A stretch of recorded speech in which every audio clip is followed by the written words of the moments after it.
Salut, ça va bien, j'espère. Apocalypse chapitre 2, on continue la lecture. Écrit à l'ange de l'église d'Éphèse, voici ce que dit celui qui tient les 7 étoiles dans sa main droite, celui qui marche au milieu des 7 chandeliers d'or. On a vu dans le dernier chapitre qu'en fait Jésus a demandé à Jean d'envoyer donc cette lettre-là à 7 églises. L'église d'Éphèse est la première. Et on avait vu que les 7 étoiles, en fait, c'était les 7 anges. Et les 7 chandeliers, c'était les 7 églises. Avant d'avancer, j'aimerais dire que les anges sont généralement vus dans la Bible comme des messagers. Donc, ces êtres supernaturels-là qui viennent du ciel pour faire passer un message de la part de Dieu. Mais comment donner un sens aux anges dans ce sens-ci, vu que ce que Jésus va faire, c'est qu'il va en fait à chaque ange de chaque église fait des remarques, parfois des reproches, parfois des encouragements. Donc, comment donner un sens à ça? Eh bien, dans le sens messager, on peut se dire quelqu'un qui porte un message de Dieu, ça peut donc être cet être supernaturel qui est un ange, comme ça peut être un prédicateur, qui serait donc le responsable de l'église, un homme de Dieu, ou bien, pour faire simple, un peu le pasteur de l'église. Maintenant, dans l'Ancien Testament, on a vu des références où on a appelé des anges et des hommes de Dieu. C'est-à-dire, les hommes ont vu des anges comme des êtres humains qui ressemblent à des prophètes, des hommes de Dieu en fait. Si on va dans l'histoire de Samson par exemple, dans Juge 13, au verset 6, on dit, la femme alla dire à son mari, un homme de Dieu est venu vers moi et il avait l'aspect d'un ange de Dieu, un aspect redoutable. Je ne lui ai pas demandé d'où il était et il ne m'a pas fait connaître son nom. Donc ça c'est la mère de Samson en fait qui a donc vu un ange en fait, mais qui était sous la forme d'un être humain. Et là elle a appelé homme de Dieu. Au verset 8, Manoach, le mari de cette femme, le père de Samson, fit cette prière à l'Éternel. Ah Seigneur, que l'homme de Dieu que tu as envoyé vienne encore vers nous et qu'il nous enseigne ce que nous devons faire pour l'enfant qui naîtra. Donc, homme de Dieu, une fois de plus, c'est souvent un terme employé pour désigner les prophètes, donc des hommes qui vont transmettre la parole de Dieu. Et ici, bien que ce soit un ange en réalité, les parents de Samson le voient en fait comme un homme. Donc, moi, je me dis que ange de l'Éternel, ou bien ange en général, ce sont des êtres supernaturels, mais dans le contexte d'Apocalypse, ange ici renvoie à l'homme de Dieu, de l'assemblée, qui est un peu à la tête de l'église. C'est pourquoi c'est à lui que Jésus fait les reproches, c'est à lui que Jésus fait les remarques, vu qu'il est un peu responsable du peuple de Dieu, c'est le pasteur en quelque sorte. Donc si on revient, écrit donc à l'église, à l'ange de l'église d'Éphèse, c'est un peu comme pour dire écrit à l'église d'Éphèse, écrit au pasteur, vu que les épîtres généralement arrivaient dans les églises et ils étaient lus, on va dire à la chair, devant le pupitre par le responsable, je suppose. Donc c'est un peu comme pour dire écrit au pasteur de l'église d'Éphèse. Et donc voici ce que dit celui qui tient les 7 étoiles dans sa main droite, celui qui marche au milieu des 7 chandeliers d'or. Alors, je connais tes œuvres. Et ici, une fois de plus, le pasteur, c'est comme le représentant de l'église. Donc, ce qu'il dit au pasteur, c'est ce qu'il dit à l'église. Je connais tes œuvres, ton travail, et ta persévérance. Je sais que tu ne peux supporter les méchants, que tu as éprouvé ceux qui se disent apôtres et qui ne le sont pas, et que tu les as trouvés menteurs.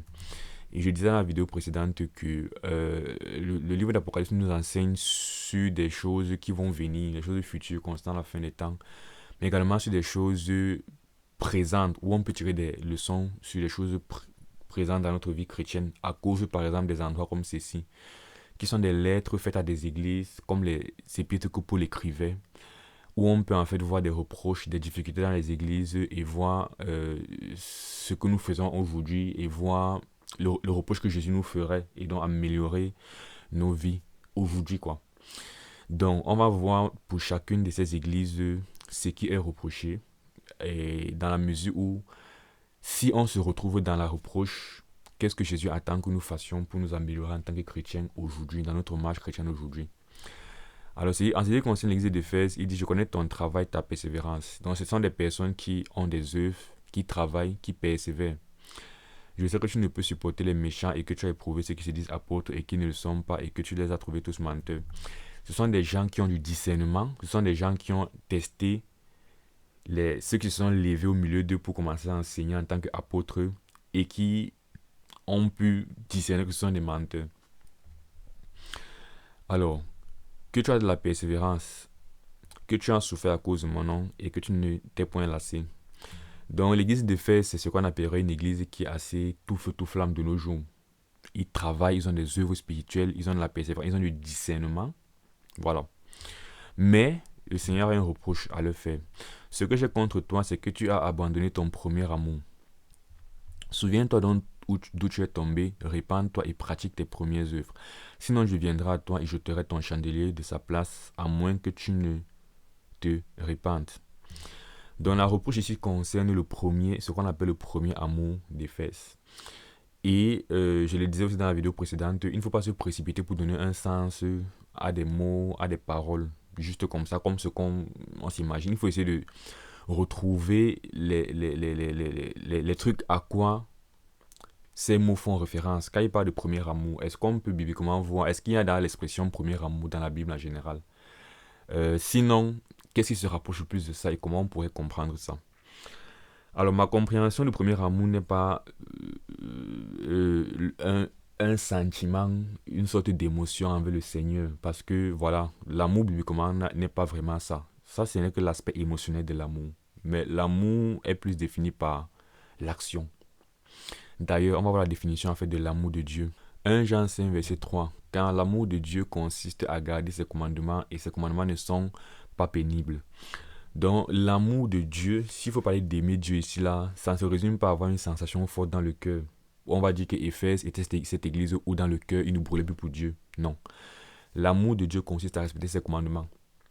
Mais la question c'est, est-ce que Éphèse ne pratiquait pas les commandements de l'Éternel? Vu que, mine de rien, ils ont des œuvres, ils ont du travail, ils ont de la persévérance, ils ont du discernement, ça veut dire qu'ils aiment la vérité, ils n'aiment pas le mensonge, ils ont chassé les faux prophètes, les faux apôtres. Ils ont même souffert à cause du nom à cause de Jésus. Donc, c'est des gens qui ont été persécutés, qui ne se sont point lassés. Donc, ce serait difficile comme ça de dire que vraiment, c'est une église vraiment qui vivait dans le péché, qui ne respectait pas le commandement de Dieu. Parce qu'on peut voir qu'ils gardaient plus ou moins les commandements du Seigneur. Donc, du coup, ce qui est particulier concernant cette reproche, c'est le premier amour. Donc, pour faire simple, je dirais que si l'amour, c'est le respect des commandements de Dieu, dans toute une vie chrétienne, il y a les premiers commandements qu'on respecte au départ quand on devient chrétien et ceux qu'on respecte par la suite.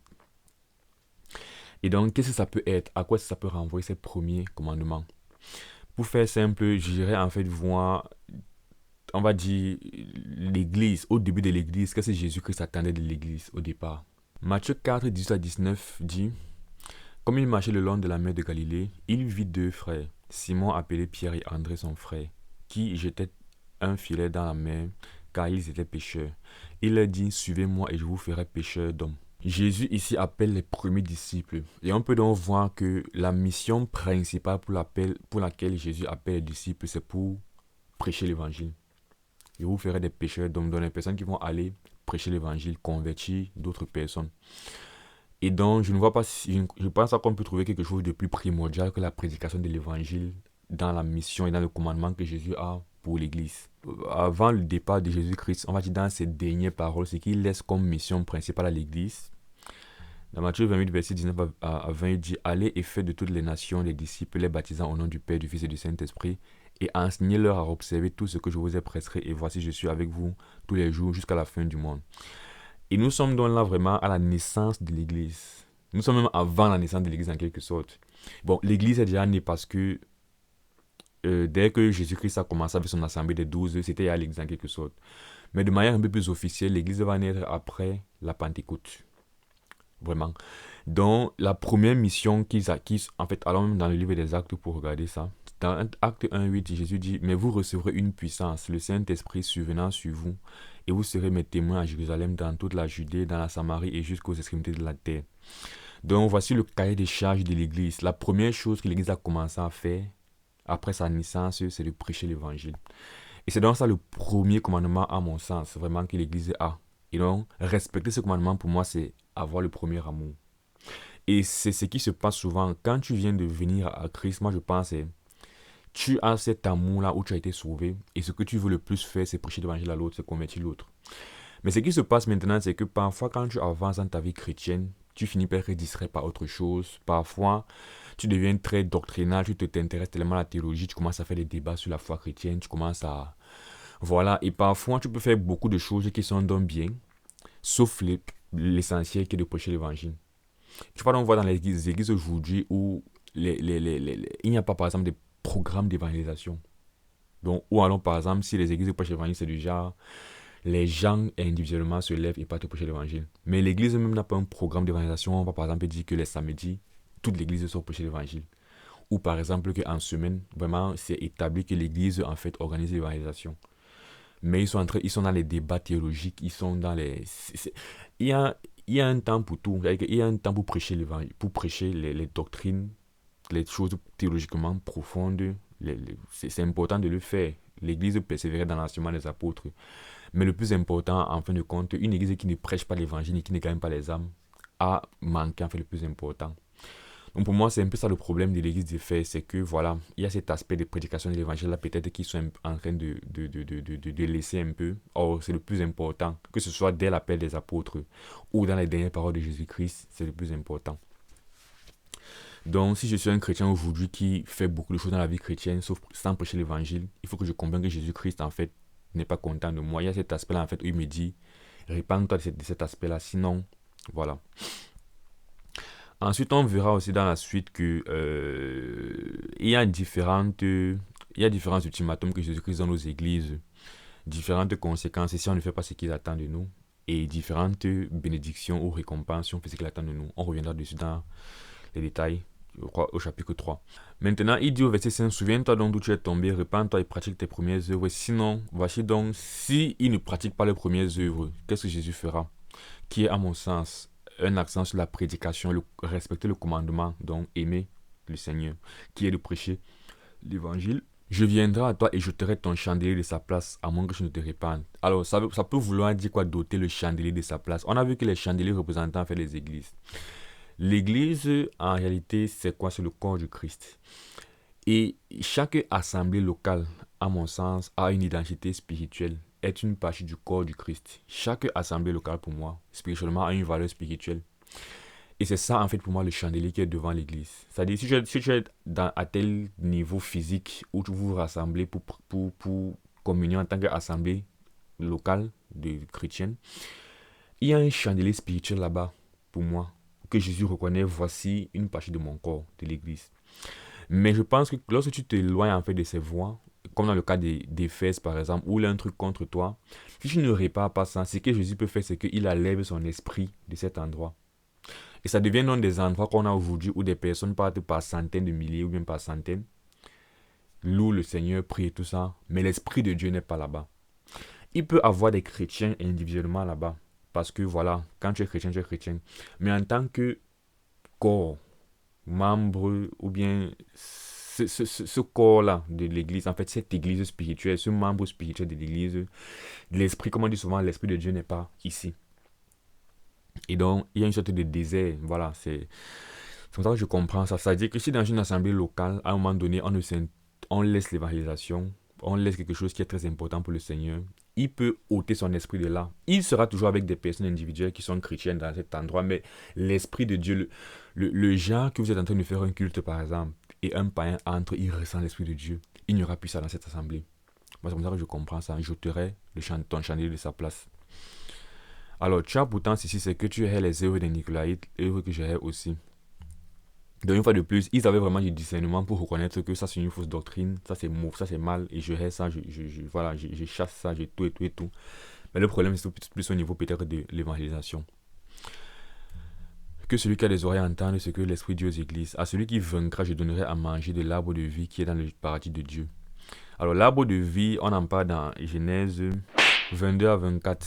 L'Éternel Dieu dit, voici l'homme est devenu comme l'un de nous pour la connaissance du bien et du mal. Empêchons-le maintenant d'avancer sa main, de prendre de l'arbre de vie, d'en manger et de vivre éternellement. Et l'Éternel Dieu, après, il le chassa. Donc l'arbre de vie en réalité symbolise, ça peut être littéral ou pas. Je pense qu'il y a une dimension littérale parce que Adam était dans un endroit littéralement, un jardin physique, voilà, où il y avait littéralement un arbre. Mais voilà, c'est dans cet arbre spécial là en fait dont si tu manges le fruit, en fait, tu auras la vie éternelle. Donc, en gros, ce que Jésus est en train de dire dans l'Apocalypse, c'est que celui qui vaincra, je lui donnerai la vie éternelle simplement. Et je disais donc qu'il faudra après bien comprendre ce contraste entre l'ultimatum, si tu vins, je te donne ça. Si tu ne vins pas, je ne te donne pas ça, mais tu auras plutôt ce châtiment-ci.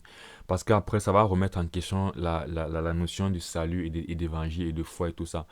Donc, parce que c'est un thème qui va revenir à la fin de chaque lettre, et qu'il y a beaucoup de choses à dire dans le chapitre 2 ici, je vais revenir dessus plus en profondeur dans le chapitre 3. On passe à la seconde église.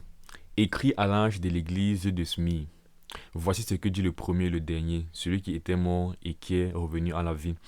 Et à chaque fois, Jésus en fait reprend une des descriptions que Jean a données de lui dans le chapitre 1. Alors, je connais ta tribulation et ta pauvreté, bien que tu sois riche, et les calomnies de la part de ceux qui se disent juifs et ne le sont pas, mais qui sont une synagogue de Satan. Alors, un thème qui revient dans le Nouveau Testament encore et encore, c'est que les juifs en réalité qui sont qui s'appellent juifs parce qu'ils ont la nationalité ou bien l'ethnie, les gènes de Juda, voilà, ne sont pas les vrais juifs. Mais en réalité, parce qu'ils sont demeurés dans le judaïsme, ils n'ont pas reçu Jésus-Christ comme étant le Messie. Ce sont plutôt les antéchrists en fait. Ce sont les mauvais, ce sont les méchants. Donc, les juifs sont vraiment... Et jusqu'à ce jour, jusqu'à aujourd'hui, lorsque tu dis que tu es juif, donc tu prêtes allégeance au judaïsme, ça veut dire foncièrement en fait que tu renies le christianisme, tu renies que Jésus-Christ est le Messie, et ça fait de toi par définition un antéchrist. C'est pourquoi dans l'Apocalypse, toutes les fois qu'on va les mentionner, on va les appeler, on va toujours les rattacher en fait à Satan et à l'adoration du diable, parce que quelque part c'est la réalité. Dans 1 Jean 2, 22 à 23, on dit qui est menteur sinon celui qui nie que Jésus est le Christ. Donc si quelqu'un nie que Jésus-Christ est le Messie, c'est un menteur. Et celui-là est l'antéchrist qui nie le Père et le Fils. Quiconque n'a pas le Fils n'a... Quiconque nie le Fils n'a pas non plus le Père. Quiconque confesse le Fils a aussi le Père. Donc c'est pour ça que le judaïsme foncièrement est une religion antéchrist. Et toute autre religion en fait qui reconnaît que Jésus-Christ est envoyé par Dieu, mais qui refuse que c'est le Fils de Dieu ou que c'est le Messie, c'est une religion par définition antéchrist. Donc suivez mon regard. L'apôtre Paul, par contre, dans Romains 2, 28 à 29, nous donne le vrai sens de ce que c'est qu'un juif spirituel. Le juif, ce n'est pas celui qui en a les déors, et la circoncision, ce n'est pas celle qui est visible dans la chair.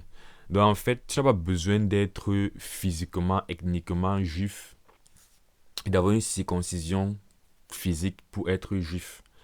Mais le juif, c'est celui qui l'est intérieurement, et la circoncision, c'est celle du cœur, selon l'esprit et non selon la lettre. La louange de ce juif ne vient pas des hommes, mais de Dieu. C'est une autre façon de dire que les vrais juifs, ce sont les chrétiens aujourd'hui. Les vrais juifs, les vrais enfants d'Abraham, les vrais tout ça, le vrai peuple d'Israël, ce sont les chrétiens aujourd'hui. Donc c'est quelque chose de spirituel. Maintenant, pour revenir à Smyrne, est-ce qu'ils ont un problème en tant que tel? Le Seigneur leur dit, ne crains pas ce que tu vas souffrir. Voici, le diable jettera quelques-uns de vous en prison afin que vous soyez éprouvés. Et vous aurez une tribulation de 10 jours. Sois fidèle jusqu'à la mort et je te donnerai la couronne de vie. Alors, ils n'ont pas vraiment de problème en tant que tel. Mais le Seigneur en fait les encourage et les fait comprendre qu'il y a une période de souffrance qui arrive. Elle ne sera pas longue, elle sera courte, 10 jours. Et ils doivent être fidèles, ils doivent persévérer en fait durant cette période de tribulation. Déjà rapidement, la récompense, c'est quoi? Je donnerai la couronne de vie. Il y a une autre référence à cela dans le livre de Jacques. Jacques 1, verset 12 dit « Heureux l'homme qui supporte patiemment la tentation, car après avoir été éprouvé, il recevra la couronne de vie que le Seigneur a promise à ceux qui l'aiment. » La couronne de vie, en réalité, c'est une autre façon en fait d'exprimer la réalité de la vie éternelle. Et c'est un thème qu'on va finalement comprendre en général dans ces épîtres. Jésus promet la vie éternelle la plupart du temps, mais de différentes manières. En fait, il veut simplement soulever différents aspects de la vie éternelle. Et la couronne de vie permet en réalité de mettre l'accent sur ce par quoi est-ce qu'on est passé lorsqu'on est un vrai chrétien. La tribulation, la souffrance, la persécution. C'est pourquoi, que ce soit dans le cas de Smyrne, il parle de persécution, de tribulation. Et ici, dans le cas de l'épître de Jacques, on parle toujours de quoi? Après avoir été éprouvé. Donc, c'est pour relever le fait que lorsque tu es chrétien, tu est passé par la tribulation. C'est pour ça qu'en fait, là, on va dire, on appelle la vie éternelle couronne de vie. Et on reviendra aussi sur cet aspect, on reviendra vraiment sur l'aspect de couronne de vie et tout ça, parce que Paul décrit souvent la vie chrétienne comme étant une course, une compétition. Et la récompense qu'on obtient à la fin de la compétition, c'est une couronne. Et donc, c'est donc pour ça que, et pourtant, on sait clairement que la vie éternelle, le salut, n'est pas en fait un mérite. C'est pas un truc qu'on mérite par les œuvres qu'on a accomplies. Mais la Bible a une façon souvent d'exprimer le salut de différentes façons. Et l'une de ces façons de l'exprimer, c'est en fait en mettant un accent sur le parcours chrétien, la marche. C'est là que parfois on va parler de combattre, de travailler à son salut, pour exprimer que même si le salut, c'est pas la grâce et c'est un don de Dieu, il y a une dimension réelle d'effort, vraiment de combat qu'on mène durant notre marche sur terre. C'est pas que tu es sauvé et tu te couches dehors, tu attends la vie éternelle, ou bien tu attends que Jésus vienne te chercher. Mais vraiment, il y a des combats qu'on mène quand on marche dans la vie spirituelle. Et donc la couronne, en fait, permet de mettre en exergue cet aspect de la vie chrétienne. Et donc, voilà, il dit donc à Smith que je te donnerai de la couronne de vie. Maintenant, on va essayer de donner un petit sens à cette tribulation de 10 jours. Pourquoi le chiffre 10? Ma compréhension, là, c'est vraiment ouvert à l'interprétation. Voilà, je voudrais aussi préciser un truc, c'est que bien que le livre d'Apocalypse soit bien moins compliqué que ce qu'on le pense souvent, ça reste le livre ou bien l'un des livres les plus compliqués de toute la Bible. Donc, il ne faut pas non plus se mentir voilà, et faire comme si c'est un livre qui est très facile et très simple. Donc, il y a beaucoup de place parfois à l'interprétation. Mais après, une fois de plus, l'interprétation ne doit pas être à partir de X nihilo, de rien, mais vraiment à partir des éléments euh, auxquels nous renvoient les termes utilisés ou employés dans le livre d'Apocalypse. Il faut aller le chercher dans la Bible, l'Ancien Testament, les évangiles, tout ça, pour essayer de se dire, ça peut renvoyer à quoi ça? Et là, nous nous poser la question, pourquoi le chiffre 10? Pourquoi une tribulation de 10 jours? Ça peut renvoyer à quoi? Maintenant, en gros, immédiatement, le ressenti de ce passage, c'est que ça renvoie à une courte période de tribulation. De une tribulation qui sera courte. Maintenant, comme je sais aussi en même temps que Apocalypse veut nous faire, ce sont des prophéties qui vont nous renvoyer à la fin des temps. Donc, même si c'est l'histoire de Smith, donc dans le passé, mais on sait que ces passages sont des passages prophétiques, donc parfois il y a plusieurs couches d'interprétation, plusieurs couches d'accomplissement. Certainement, à l'époque de Smith, certains de cette église ont été envoyés en prison pendant 10 jours, littéralement. Mais on peut en tirer encore un symbole spirituel, en fait, pour la fin des temps. C'est comme ça, en fait, qu'il faut comprendre le livre d'Apocalypse. Et donc, qui parle de coup de tribulation, là, je vais rentrer un peu à Matthieu 24. J'ai dit dans la vidéo précédente que Matthieu 24, c'est l'un des passages clés qu'il faut comprendre pour interpréter Apocalypse. Et dans Matthieu 24, on parle en fait d'une grande période de tribulation. C'est ce qu'on appelle la grande tribulation, n'est-ce pas? Et alors on dit au verset 21 que car alors la détresse, la tribulation, sera si grande qu'il n'y en a point eu de pareil depuis le commencement du monde jusqu'à présent et qu'il n'y en aura jamais.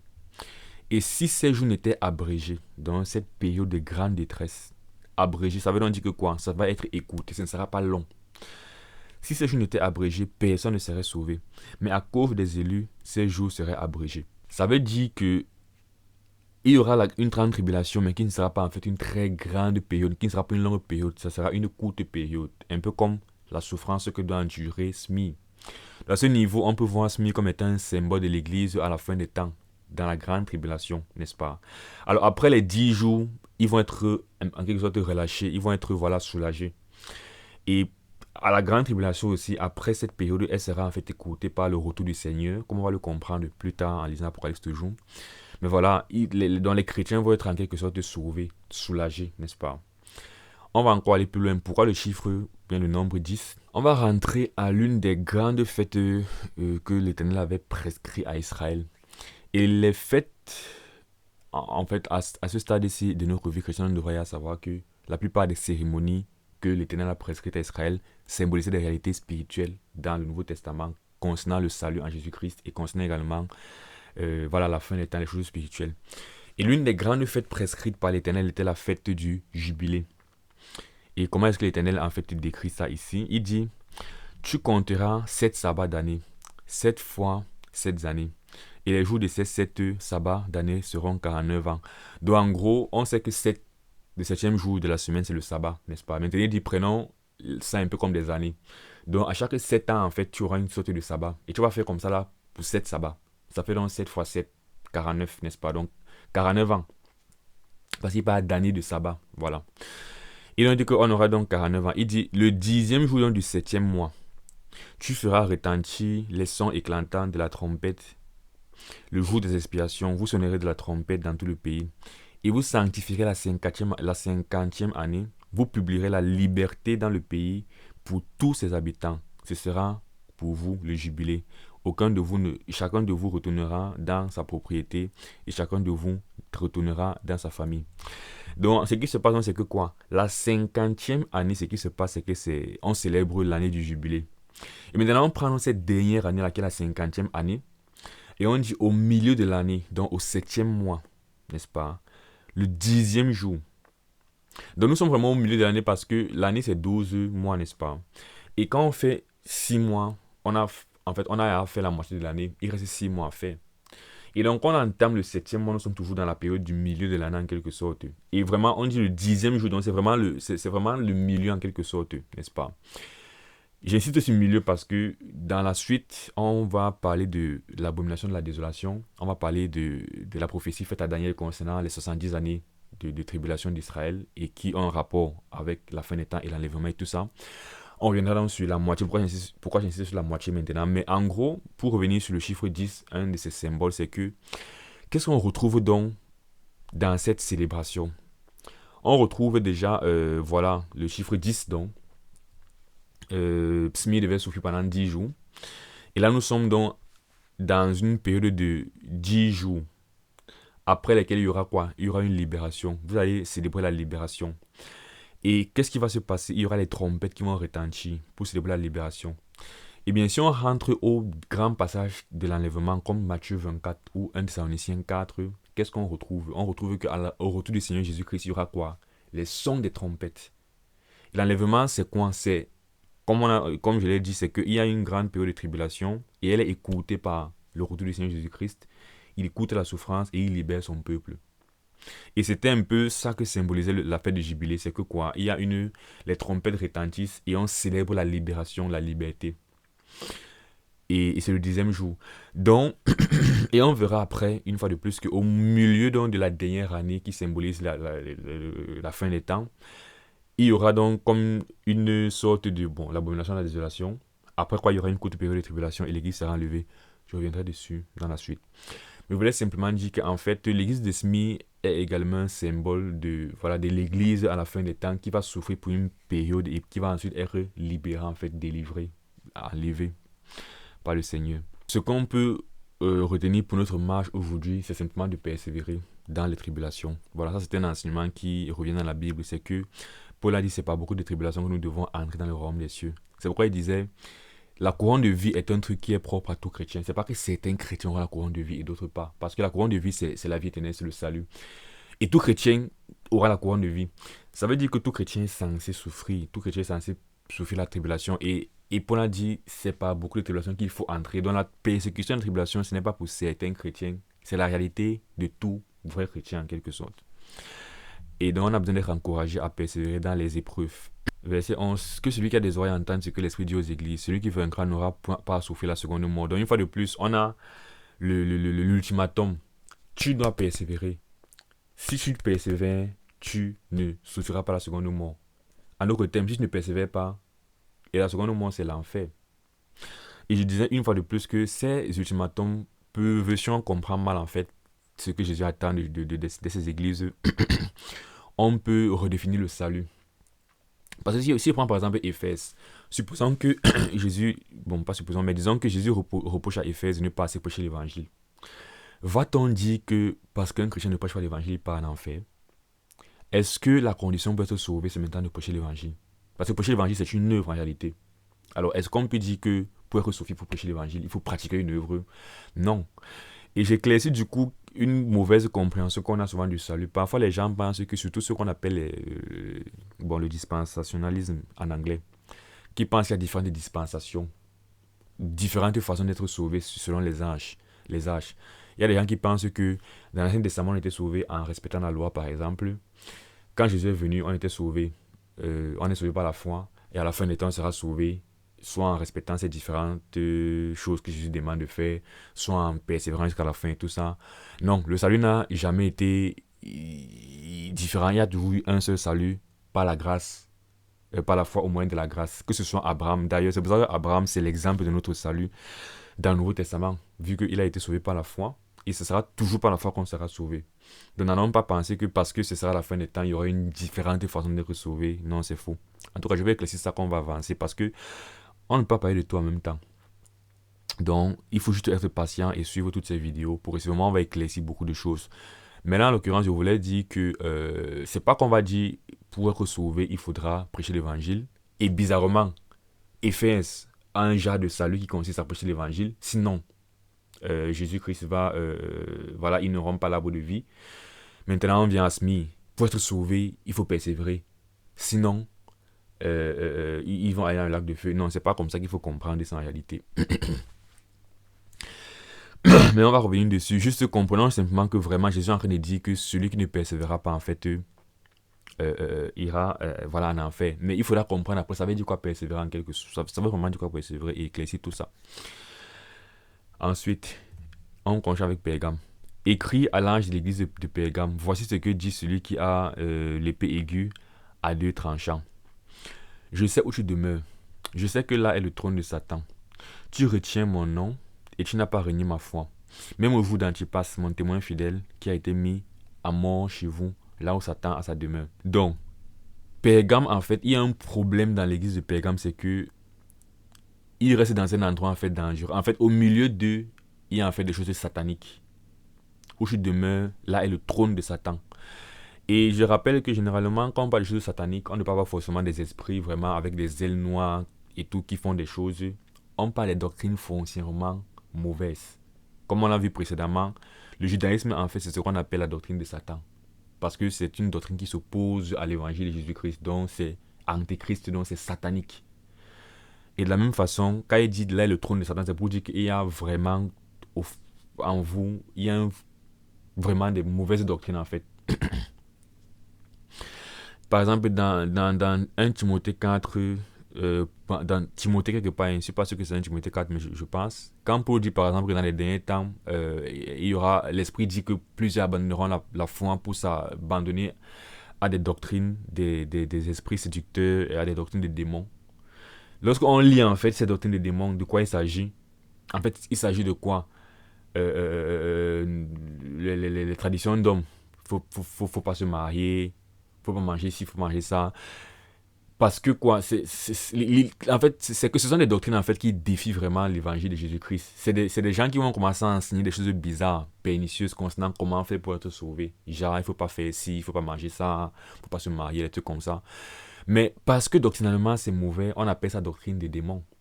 Et il y a aussi une dimension spirituelle. Ce sont des esprits, en effet, qui entrent dans le cœur des faux prophètes, qui influencent les faux prophètes. Des gens se lèvent et prêchent ces mauvaises choses. Mais nous, les hommes, comment est-ce qu'on reconnaît des doctrines des démons?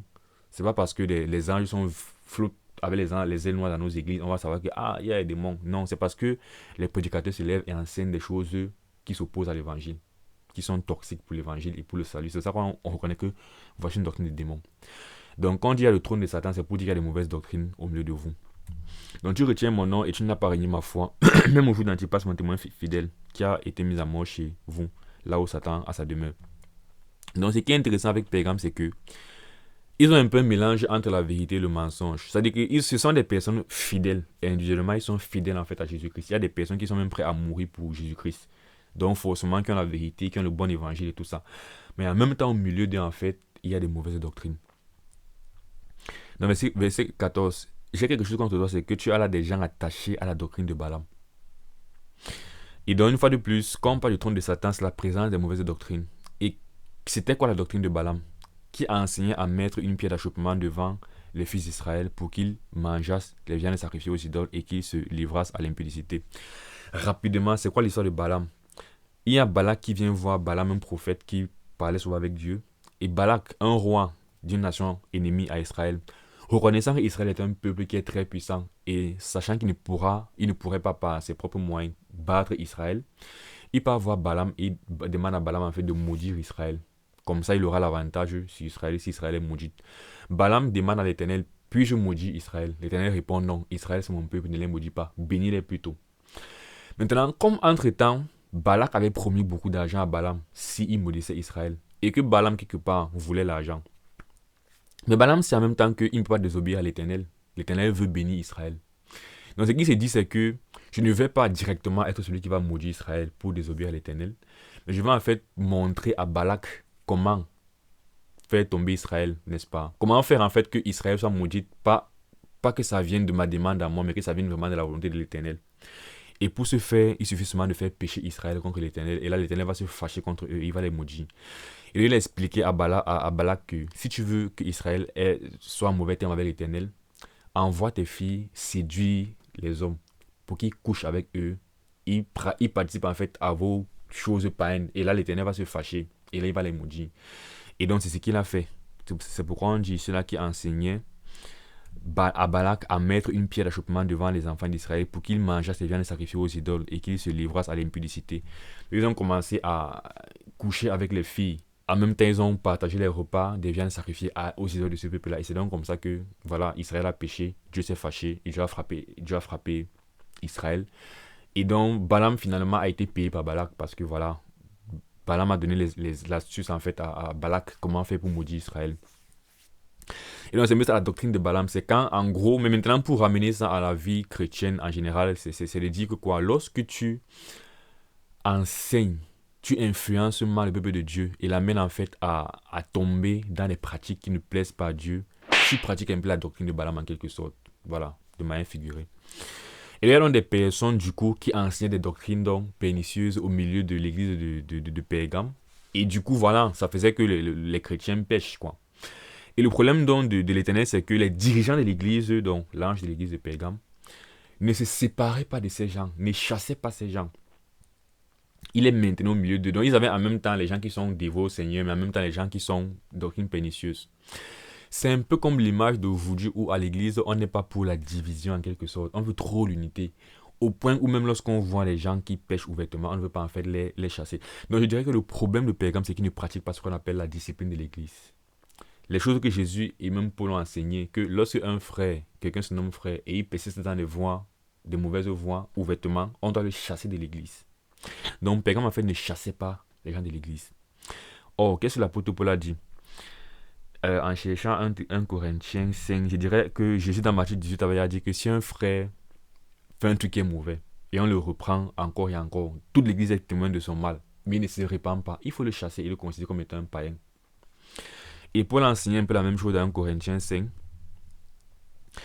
Il dit au verset 11 que maintenant, ce que je vous ai dit, c'est de ne pas avoir de relations avec quelqu'un qui se nomme frère est impudique, cupide, idolâtre, outrageux ou ivrogne, ravisseur, ou de ne même pas manger avec un tel homme. Qu'ai-je en effet à juger ce Judéor? N'est-ce pas ce Judéor que vous avez à juger? Pour ce Judéor, Dieu les juge. Ôtez le méchant du milieu de vous.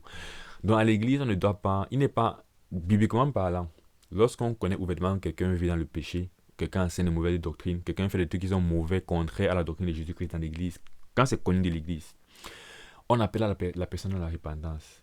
Si la personne ne veut pas se repentir, on doit chasser la personne de l'église. C'est comme ça en fait qu'on purifie et qu'on sanctifie l'église. Mais à Pergame, il ne le faisait pas.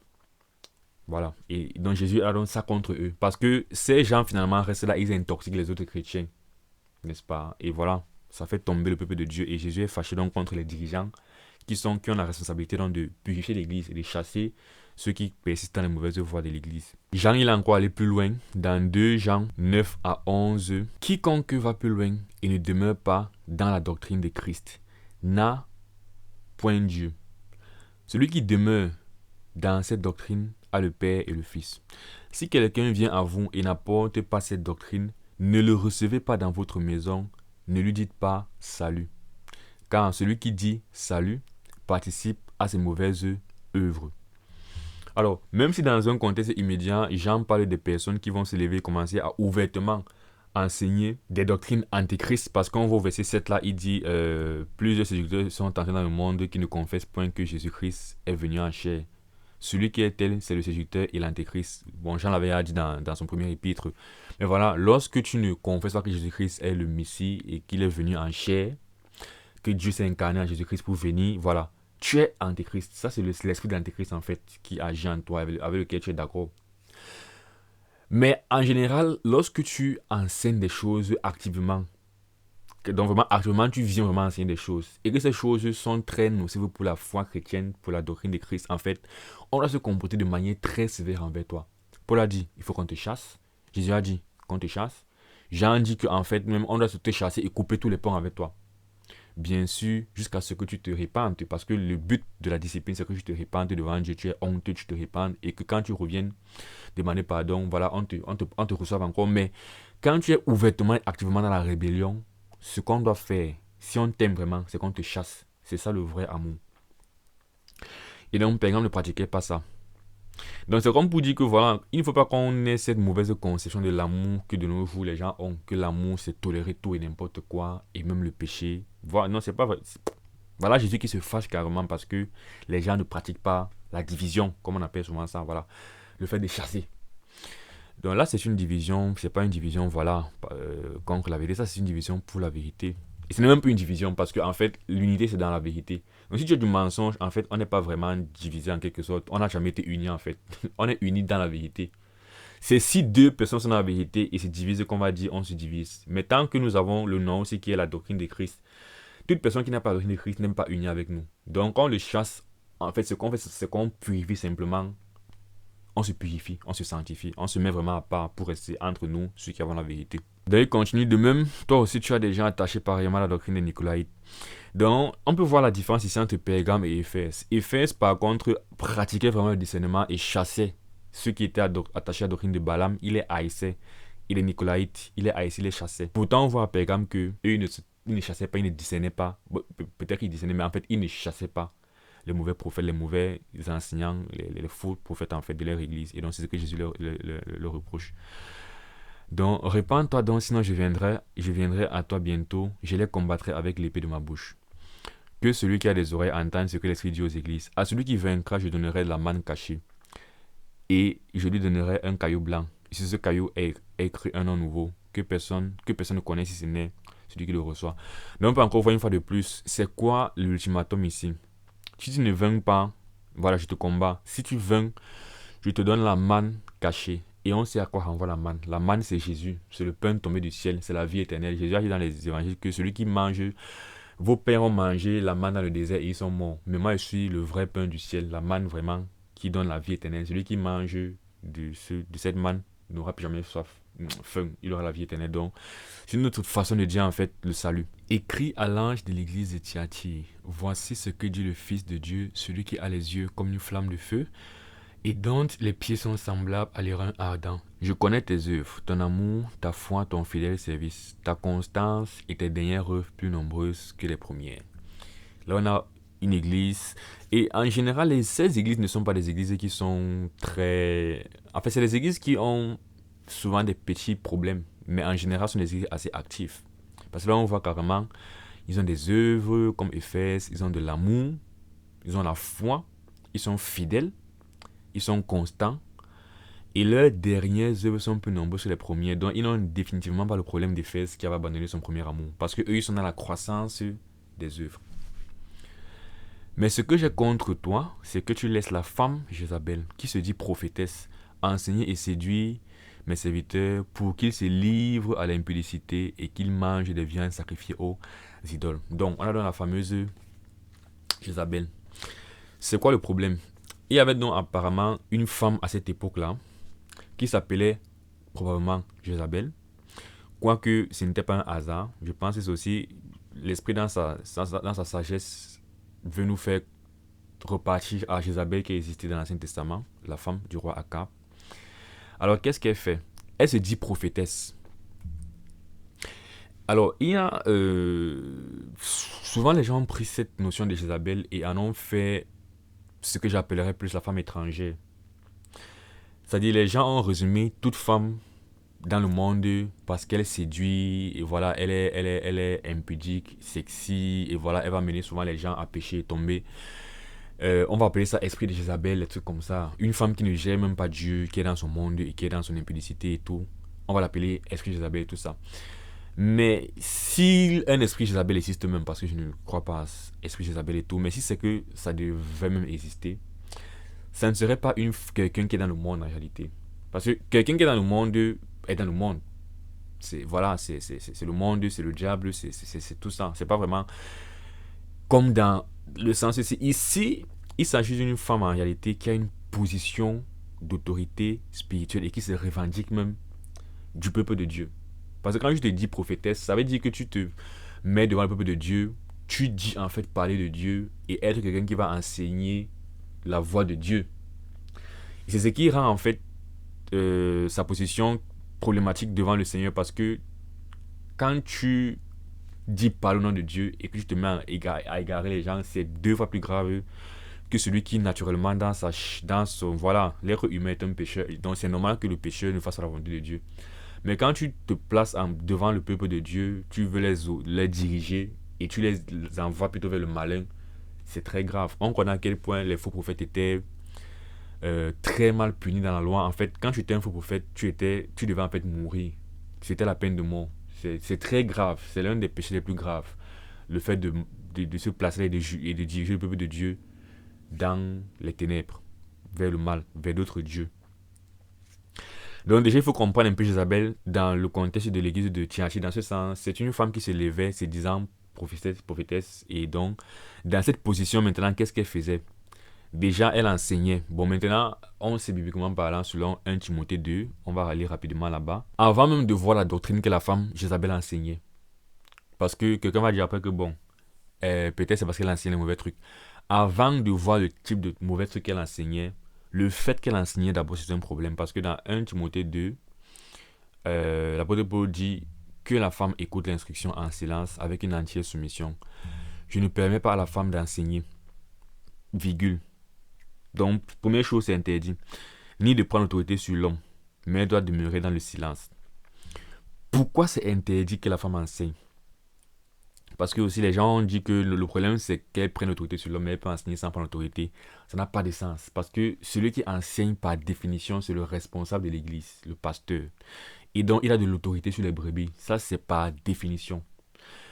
Et pour aller même plus loin, dans les attributions d'un pasteur, il doit avoir de l'autorité. Il doit être responsable. Dans Timothée 2, le chapitre suivant, si quelqu'un aspire à la charge d'évêque, il désigne une œuvre excellente. Il faut, c'est un impératif, qu'il soit irréprochable, mari d'une seule femme. Donc déjà c'est bizarre qu'on dit que ce soit une femme qui soit un pasteur, mais anyway.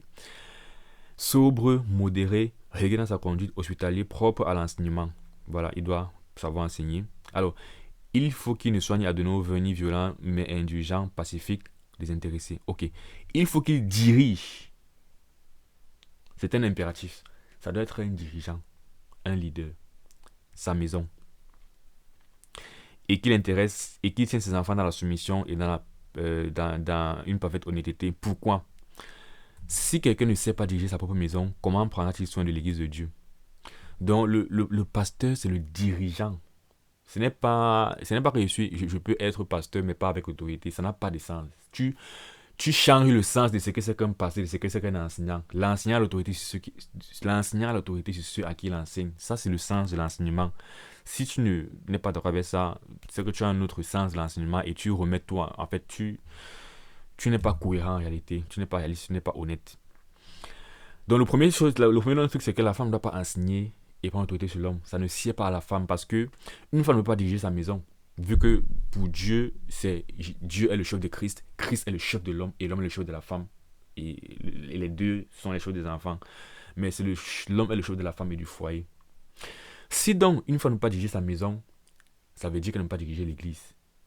Ça veut dire qu'elle ne peut être pasteur. C'est aussi simple que ça vraiment. Ok, 1 Corinthiens 14, bon, voilà. 1 Corinthiens 14 également, on parle de la femme qui ne doit pas en fait enseigner dans l'église et tout ça. Pour revenir donc sur Jézabel, donc déjà, le problème donc de l'ange de l'église de Thyatire, donc, c'est que les responsables à Thyatire étaient un peu comme les responsables aujourd'hui qui ordonnent des femmes pasteurs dans les congrégations. Donc, comprenant à quel point Jésus en veut à ces personnes-là aujourd'hui qui forment les femmes pasteurs et puis qui les ordonnent pasteurs et qui les envoient être pasteurs. Premier problème de Thyatire d'abord. sans savoir ce qu'elle enseignait. C'est d'abord un problème. Maintenant, comme ça ne suffisait pas, non seulement elle enseignait, mais en plus, elle séduisait les serviteurs pour qu'ils se livrent à l'impudicité et qu'ils mangent les viandes sacrifiées aux idoles. Mais en plus, elle enseignait les fausses doctrines. L'impudicité et parfois même l'adultère n'est pas toujours vu littéralement, comme le fait de partir coucher avec soit un homme ou une femme quand tu es marié, ou d'avoir des rapports sexuels lors du mariage. Mais souvent, c'est vu spirituellement comme le fait de se tourner vers d'autres dieux. C'est comme ça que l'Éternel a toujours appelé Israël prostituée. Tu t'es prostitué vers d'autres dieux parce que voilà, il partait adorer, louer d'autres dieux. Dans l'impudicité, je pense forcément qu'à l'époque, si, une fois de plus, il y a toujours un sens immédiat de ces prophéties, c'est que Tianti vraiment, forcément, cette femme probablement avait une prédication pas très pure qui autorisait les personnes à coucher n'importe comment avec n'importe qui.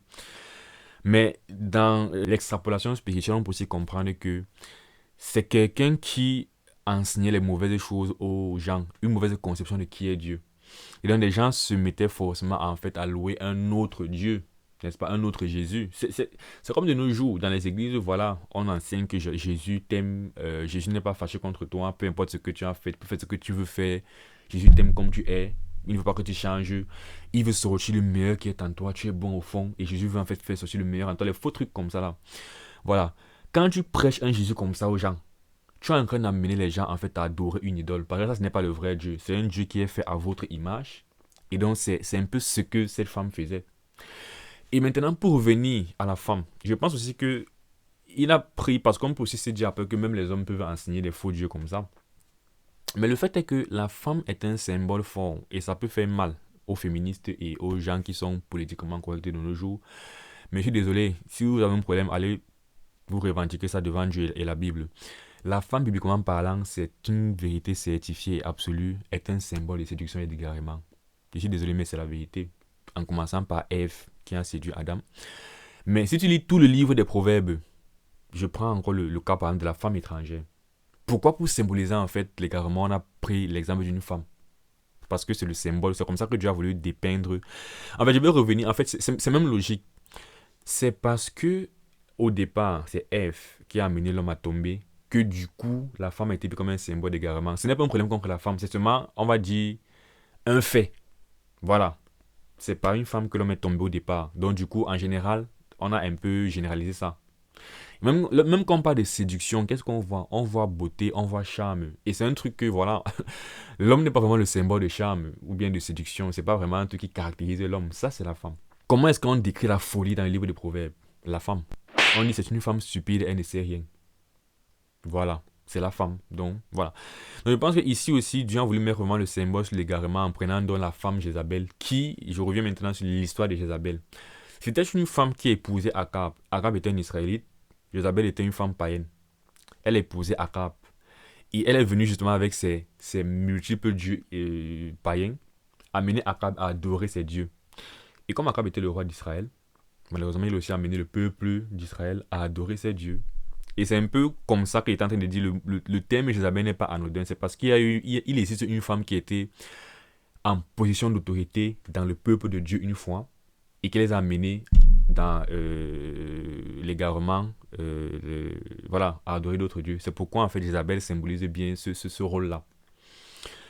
Et donc, le problème donc, du Seigneur, c'est que les dirigeants de l'église de Thyatire ont vu cette femme au pouvoir et ne l'ont pas chassée. Maintenant, Jésus va récupérer cette femme personnellement. Il va l'appeler à la repentance. Elle ne va pas se repentir et il va la frapper.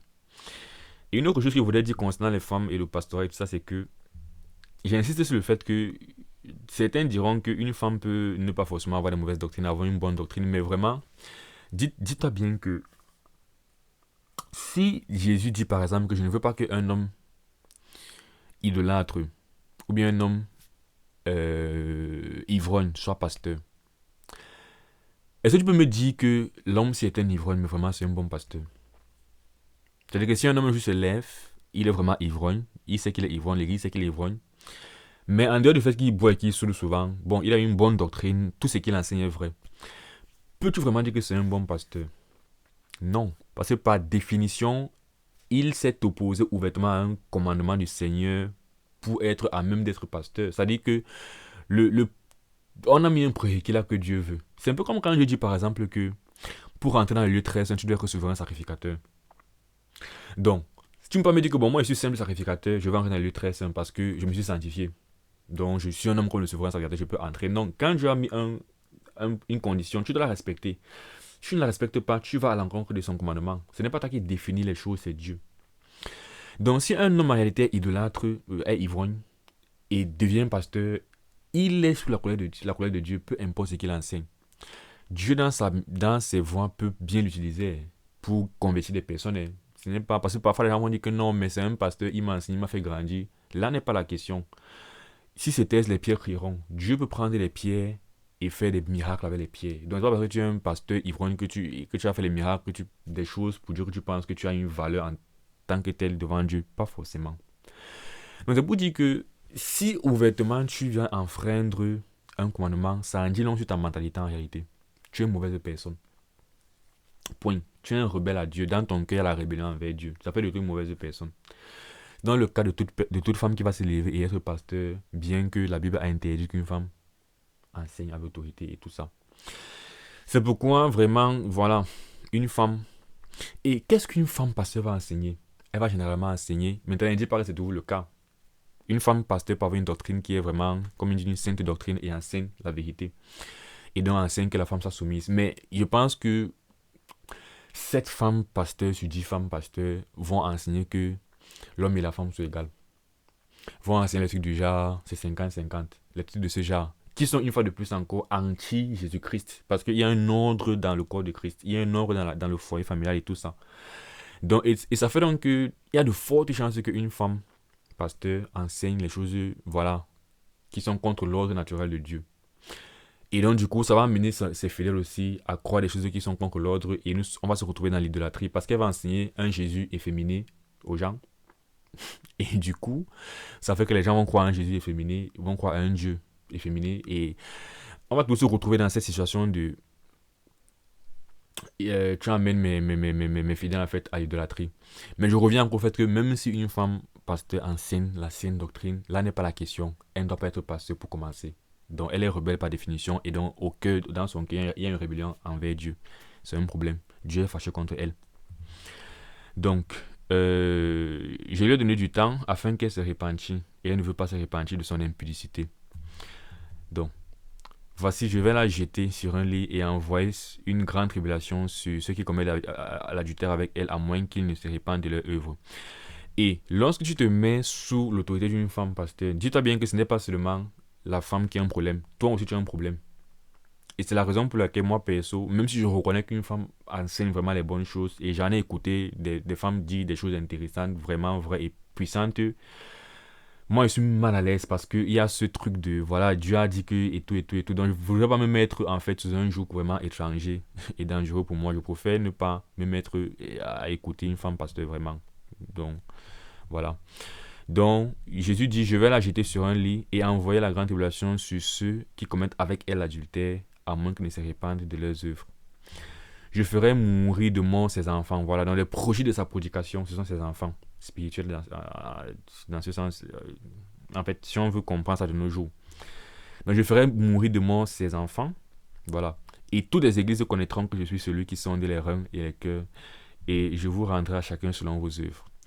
À vous tous, les autres de Thyatire, qui ne reçoivent pas cette doctrine et qui n'ont pas connu les profondeurs de Satan, comme il les appelle, je vous le dis, je ne mets pas sur vous l'autre fardeau.